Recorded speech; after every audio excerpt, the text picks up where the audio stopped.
rubbish too. He led with a general election. Again. It's not often you hear of a woman arsonist, after all. It's by far the most interesting story. This one was a suffragette, she said, as she reread the article. Even more reason to run it as the main story, I said. The Bristol News has never made a secret of how much it despises even the idea of women getting the vote, let alone the women campaigning for it.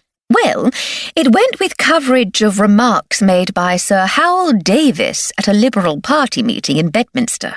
Puffed, I said. Puffed indeed.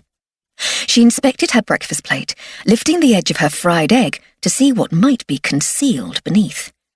Have we run out of haggis? We had the last of it at your impromptu Burns night celebration on Tuesday, I said. What a pity. An unexpected bonus of our trip. We should have bought more.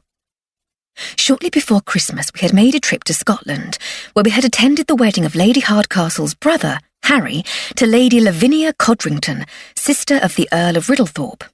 They had eloped to Gretna Green to escape the seemingly endless bickering over the wedding arrangements that had broken out among the various branches of her family. We wished the happy couple continued happiness after a ceremony at the blacksmith's shop, and then continued to Edinburgh, where we acquired a small supply of haggis after tasting it in the hotel's excellent dining room. There's a strict limit on the amount that can be brought out of the country, I said. The Scots are very protective of the haggis. Understandably so, she said. They're quite rare, and a beggar to catch.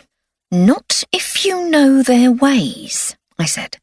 They live on hillsides, and their left legs are shorter than the right to stop them falling over. A clever evolutionary adaptation, but it means they always face the same way and can only run widdershins around the mountain. Making them easier to trap? Exactly, I said. One lives and learns. What are your plans for today, tiny servant? Once again, I seem to have some mending to do. Your green dress, I began. Ah, yes, sorry about that. I tripped over in the orangery and it got caught on a nail. Lady Hardcastle flitted between hobbies and interests, but her enduring passion was the making of animated stories in the moving picture studio she had built in what had originally been an orangery. If you would just let me tidy up in there. I have a system, dear, she said. A place for everything and everything in its place. So you keep saying, but the place for everything always seems to be the floor. It's only a tiny rip, she said. It won't take you long. What's next? After that, I find myself facing an unaccustomed lull in my otherwise ceaseless labours. With Edna and Miss Jones both still working longer hours, I seem to have much less to do. I thought I might read. Has Miss Jones made plans for lunch? I don't think so. What do you fancy? She'll be amenable to anything, I'm sure. Why don't we give her an easy time of it and have lunch at the Dog and Duck? If you like, I said.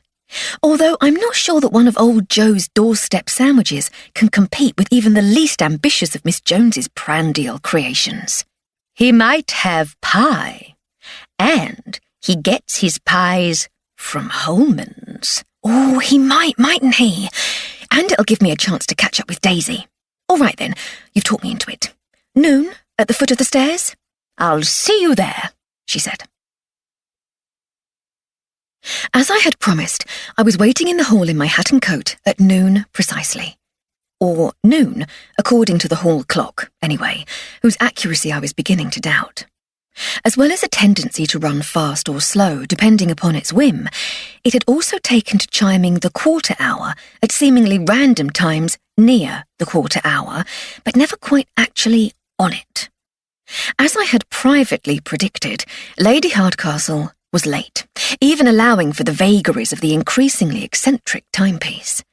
I picked up the Post from the hall table and leafed through it to pass the time. I recognised the handwriting and postmarks on letters from two of Lady Hardcastle's regular correspondents. One was the wife of a diplomat whom she had met in the 90s, and with whom she had maintained an eager correspondence on subjects as diverse as embroidery, knitting, painting, electronics, chemistry, and Dr. Einstein's special relativity. The other was a celebrated concert pianist with passionate views on modern music and gardening. I felt sure Lady Hardcastle would be pleased to receive both letters. There were